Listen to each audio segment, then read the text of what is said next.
Absolutely not. Actually, I always think a funny story in that my dad served on the Community Foundation board. And so when I was getting into high school, because it was ninth grade for us, he asked if I would consider serving on the YAC so that we could do something together. And I said, absolutely not. No way. And just kept saying that over and over again. He brought this up multiple times. And so finally, after about a month and a half of him pushing, I just said, fine, I will do it just to make you happy. So I applied, got on, and then it just took off from there. To be honest, it was once we got in and I got to see that I really had youth voice. I had the opportunity to say, here's my opinion, and we got to really make change in the community. A lot of times young people don't get that opportunity to make change, but also to voice their opinion and then to do it with money. That was the big thing, is a lot of times as a young person, you can say what you think, but adults may not listen. And because we had money, then that translates into power, essentially. And so they really did have to listen because they wanted something from us that was valuable to them. And so we were able to give our voice and tell them, what we would suggest for the project and how we would go about doing it. I started when I was 13, so freshman in high school, and I stayed on, ours is through senior year of high school, so I was 17, and then got on the McPhip committee when I was 14, and stayed on that until I was about 22, and I started working at CMF. She was what I consider one of the best advisors that I've seen, and I know I'm biased a little bit, but she was so great about empowering us to do everything. And she would just sit back, and she was there to really be an advisor, to provide transportation, to provide her home for us to have something at the holidays. But during the meetings, what she would really do is she'd just let us have the conversation. And then all she would say is, did you ever think about this? And she would pose the question and then step right back. And if we decided to answer the question and go for it, we did. And if we didn't, that was okay, and she didn't say anything more. And that was just the great part. It was the probing questions, and if we bit and took it, we could, and if not, we could just move on and continue down the path that we were at. And she was very supportive of our decisions. There are, especially being in a small town, it can be very political about who is funded, who is not, and she was always supportive, going back to the board explaining why we chose to approve a grant or why we decided to deny it, and would, explain it to the board, outline it so that they would then continue forward with our recommendations. Absolutely. It provided so many activities. And I think the biggest thing is people consider Marshall to be a very upscale community. And one of the things that I got to see is we adopted a family as a YAC member and put forth some of our money, but then also some of our personal money. And that really was one of the turning points for me that got me to realize that this is something I wanted to do for the rest of my life, because I was able to chair the committee that adopted the family, was in contact with the family. When we went to deliver it, walked in and saw just dirt floor and saw this family had nothing. And so we donated everything out. Minute we walked outside their house, we all looked at each other and said, what do you have in your pockets? And we all pulled it back out and went shopping again. And so to me, that was one of the pieces. The other is we started a program for the fourth graders in our community, and it was all based around the book The Sneetches. And so we actually acted out with the fourth graders, read the book, and had them realize that it doesn't matter what we look like, where we come from, how much money we have, that we all need to be a community and help each other. And then brainstormed with the kids what they thought the needs were in our community. And then they wrote mini grants for $100 and actually then carried out their philanthropic project. And what was neat is to see these kids get excited and realize that it doesn't take that much money to truly make a difference and impact the community. And the great thing, one of my favorites is that they wanted to do a project but didn't have enough money. So these fourth graders figured out a way to go out and raise the additional money to then have a bigger benefit for the community. I think definitely with the YAC is that we go back to it, and it was that leadership piece that you cannot get that anywhere else. When I talk to people, I was very fortunate to go to Central Michigan University, but on a leadership scholarship. And in talking about the program, most people had no idea what it was that we did. And people are always fascinated about it because, again, you're empowering those young people to really become leaders and to make those decisions. But if I could take it a step further and look at McPhip committee, the statewide Michigan Community Foundation's youth project, those those committee members, it's transformed everyone's life. If I look at the people who have been on it, especially In the last 10 years, I would say 10 to 15 years, almost all of the people that have been on the committee are committed to doing something in philanthropy, whether it's their volunteer time or a lot of them are going into the field now. And so I think that's the powerful piece to this is I always thought I would be running my dad's printing business. That's what I had grown up since I was little thinking I would do. And this completely changed the direction that I wanted to head in. And so I really think that we're seeing that happen, but it's also now a part of our culture. It's a part of who we are. So when I'm looking for places to volunteer, for places to work at, I want to see that culture so that, I can continue to do the things that are important to me. I think it was seeing the impact that you have on the community and on individual people. So many times I think we sit in a chair in a boardroom in meetings and you say yes to something and you grant out the money, but you don't always get to see that connection and that true impact. And by the YAC, the way it's developed is that you're really out there with the community and you get to know the grantees even a little bit better, I think, especially growing up in a small town. And so for me, I got to really see the fruits of our labor, essentially, where I got to see how the money impacted a child or an organization and the difference it was going to make and what would happen if we did not provide that. The best thing they ever did. Absolutely. It is that project that will never go away because of the way it was set up, and it is going to continue to impact young people's lives forever and really make us be philanthropic and make us be the citizens that we need to be, the well-rounded piece. And that's what everyone's looking for now. If you look at college applications when they're trying to recruit people, they don't want just the A students anymore. They're okay with B and C, but if this person has all of this experience, giving back, helping others, serving on boards, that's what they're looking for.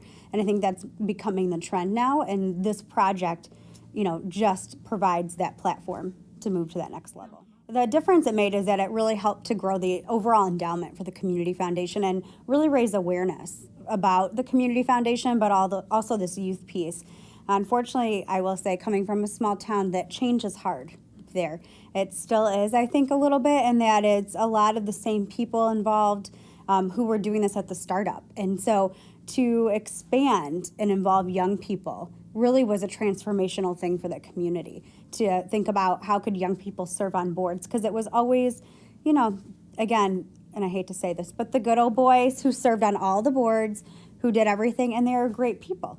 Amazing, amazing people. But it's imperative for the success of the community to start engaging people at a young age, because then they're going to come back after college and be the ones that are going to get engaged. And that's what we're seeing now, is that some of the YAC members that are back living in Marshall are starting to get involved again in the Community Foundation and on other boards. They're chairing, fundraisers, all those things, and that's what you want to see. Well, what I think a great example is I had the opportunity to serve on the Michigan Community Foundation's Youth Project board when it was all adults. And so that was when the board was giving out the money for the challenge grant for the community foundations. And it was great that I could serve, but I didn't have a vote. And so it was almost, in a sense, a token thing to have a young person on the board because it was the right thing to do. And so it really, I got to see firsthand what it meant to be able to voice your opinion, but then really not have that, the firm vote to make a difference.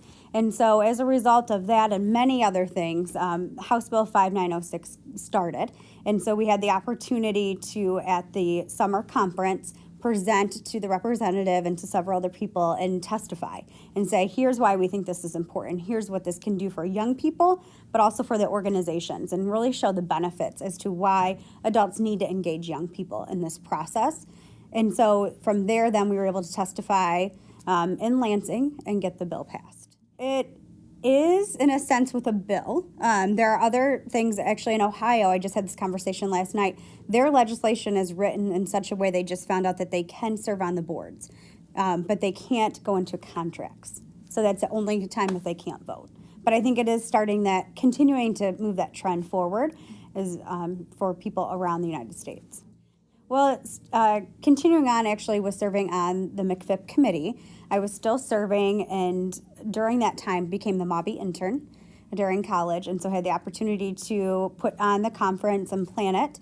And then during that next summer, I was interning in DC, and Rob and Donnell brought me back to help assist as a staff person. And it was at that time that we went and had, of course, over ice cream, a conversation, and they asked if I would consider coming back to CMF after I graduated, because I was still in college. I still had a semester to go. And so started working part-time during college that last semester, and then started officially then in that January, and worked for CMF there about 2.5 years. And I was a program associate working with the community foundations and the youth advisory councils. So for me, I felt like I had the best of both worlds, because it was clearly working with my passion with young people and doing what I grew up in and what I really knew. But then I had the opportunity to start to really learn the integral pieces of the community foundations and how they work and operated and how it impacted the young people, and really got to have some great opportunities to work on national and international work for community foundations during that whole movement when it was really starting to grow and take off. And so it was just such a neat opportunity and experience that I could never get anywhere else. Well, I had the opportunity to actually intern at the Detroit Pistons in college and with the Isaiah Thomas Foundation. So I'd already had some experience with foundations and professional athletes. And so for me, the neat thing is that when you get behind a brand like that or a person, everyone wants to get on board, especially in the good days, which I was there in the good days, thank goodness. But it's an easier way to get other nonprofits and foundations to collaborate with you for the betterment of the community, because people want to be attached to that. So that's the neat piece about it. But it was, unfortunately, for us at that point, the foundation was not something that was at the forefront of the work, and it was more of the community stuff, and it was a one-time hit. And by that meaning, you'd bring in a player, they'd talk for 5 minutes and then leave. And for me, going back to my roots, it felt like I was not having that long-lasting impact, where a grant, you could see the fruits of those labor for a long time. And so I decided that I needed to get back to something where I could help to make change, and systemic change that was going to last for a long time. Yeah, I think it was such a great experience. And I started to write, I graduated, and 3 weeks later started my master's. Because I knew for me that I had to keep that momentum going, just because this work can consume you on a day-to-day basis. And so I wanted to just get this out of the way. But I felt it was so important to take my work and my personal life to that next level. And so the great thing about working for CMF is all the connections, but also it was right in downtown Grand Rapids. So I was able to do this and work full time. But what was neat was really seeing how the nonprofits and philanthropy world was coming together with people from the program, and how could we all work together and talk about it in different ways, instead of it being, here are the foundations and here are the nonprofits, and let's go on a separate track. It was all together, and really looking at those relationships that I still have with a lot of people. So when we're trying to work with schools in Grand Rapids, I can call on my colleagues that I went to school with and say, can you help do this? And I think that's a neat part of that program, that a lot of times people separate out. And so to have that piece was amazing. And then you went to M&A. Then I went to M&A, yes. You are there now, right? Yeah. I am there. I've been there for over 5 years. Okay, and so tell me about your M&A experience. Yeah, I am working with, now it's called the League Michigan, which comes from a lot of different things, but really the main thing is from learning to give. And so for us, that is our bread, our meat and potatoes. It's everything is learning to give. And so what we're trying to do right now is to engage K-12 educators and students in integrating service learning, and philanthropy education. And so we have 10 staff across the state that are working with me on a day-to-day basis to be on the ground day-to-day to support the teachers and students integrating this, and really helping, just like YAC, how we were able to transform lives. I'm seeing that with this program, is that we're able to take young people who have never had experience to philanthropy and really giving them a taste of it and helping them to see that this can be a part of their entire life. It doesn't just end when they graduate either. So it's now moving into college, and then they're looking at, again, their careers and what they want to do in the future. I was on the commission for 9 years. So I was term limited, but I started when I was a freshman in college. And tell me about that experience. Yeah, it was a great experience. It was very similar to the McFIP board when I started, is to sit in a room with all of these people who have been really the drivers and the visionary for Michigan Philanthropy. And I had the opportunity to sit around the table and just listen to them and really, hear where they're hoping we're going, what their recommendations were. Was just an experience that not many people have, and one that I will always truly treasure. But the neat thing really was when I got on the commission, it was right at the start of the time where they were forming a national association. And it had been formed for a little bit, but the piece was as they were really starting to look at young people and how could young people, youth commissioners as we were called, really be a tool for them and actually utilizing them in the right way so it wasn't tokenism. And so I got to play a major role on the national level in developing a white paper, running trainings for commissioners, so adults, on how to engage young people, and also then for the young people is what does it mean to be a youth commissioner? What is your role? How do you take this seriously? What are the steps that you need to take? And the big piece that tied in is one of the recommendations were for every commission to have a youth council underneath them. So we modeled it very much after Michigan and what I had been doing. And so that was just neat to help see that grow. When we started, I think there were about 20 youth commissioners. When we were done with this push over a couple years, we were well into the 80s at that point. So it was definitely a huge growth. I think the biggest thing is that Michigan has figured out a way to start from the ground up, and that is with engaging young people. I think that's one of the biggest pieces, and of course where my passion is. But we're engaging these people in kindergarten to help them to start to understand philanthropy and that they can start giving back. So I think that is one of the strongest pieces that we have that a lot of states and other countries don't have that. A lot of times it's something that you teach once you start your job and you're moving into your new community and you want to look at, I should start to give back and help others. And so by us starting down here, we're just, building this whole base of really great citizens. I think the other piece is our state associations that have been started in our organizations that have been started to have the vision that several people did, especially Russ Mobby, to think about all these different pieces from the Council of Michigan Foundations to Michigan Nonprofit Association, but even the Volunteer Centers of Michigan and Campus Compact. All of these state organizations play such a key, and the great thing is that we all work together. And again, that is something that's so unique. When you talk to other states and you say, well, can you just work with your Campus Compact, or don't you have a volunteer center, state association? Most people don't. And so that's truly been a result of the leadership in Michigan, is that they see the connections that we should all be working together. And just like the nonprofits and the foundations, again, like in Grand Valley when I went to school, that model is set up here so that we don't run away from each other, but we say, let's get around the table, let's talk, and figure out how we accomplish this together. And that's, I think, the key to it, is you have to be able to put aside your egos and say, maybe my program isn't the most perfect, but I can offer this, and then, work on it together. I think the biggest thing is respect, is that they all truly respect each other as leaders. And even though if we're going in different directions at times, that they all come back to each other, and it's that communication. So I think it's respect and communication, and again, putting aside those egos and the things that, well, this is what we do. Well, that's great, but how in this economies of scale right now, how do we work together for the betterment of the state? And so I think those are some of the key things, and that we're always constantly thinking about each other. So it's not like we're in a silo, which a lot of times happens in nonprofits and foundations, but we're really looking at, okay, for the state of Michigan, what can we do? What do we need to do? And who needs to be at the table? And most of the time, we know it's not just us. And so I think that's the biggest piece of it, if they can figure out a way to work together and develop and build those relationships. I mean, I think that there might be always conflict in terms of, wanting to do programmatic stuff or really looking at policy work. I think there are times where there are certain things that are very important for the foundations that may not impact nonprofits, and vice versa.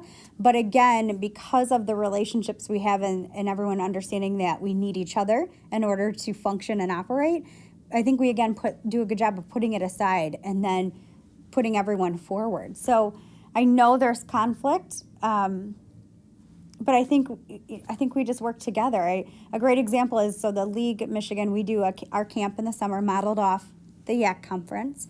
And so 2 years ago, we did it together for the first time.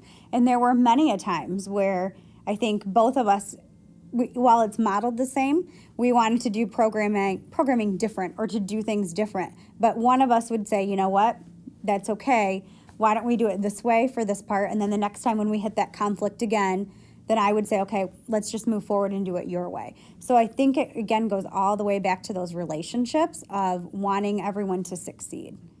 I think the biggest thing is that we really need to look at young people, but young people in two ways. So one is obviously the youth and to train them. But the other is, and once we get to people who are in their 25 to 40, as they're calling this, the next emerging group, is that we really need to continue to mentor them and to look at how do we help them. Because in Michigan, we have been truly blessed to have amazing, amazing leadership that's up here. And I think we have to continue to mold and to help these people to grow so that Michigan can continue in the way that it's been and been developed. And so it's going back to mentoring, going back to not just placing someone on a board, but really giving people opportunities. And I think that's what Michigan does as well, is, you know, if I look back to everything that I did, I would never have had those opportunities without key leaders in Michigan saying, let's put a young person on the board. Let's put, give this opportunity. And so if someone unfortunately is sitting in an organization and they've been there, or they're the founder,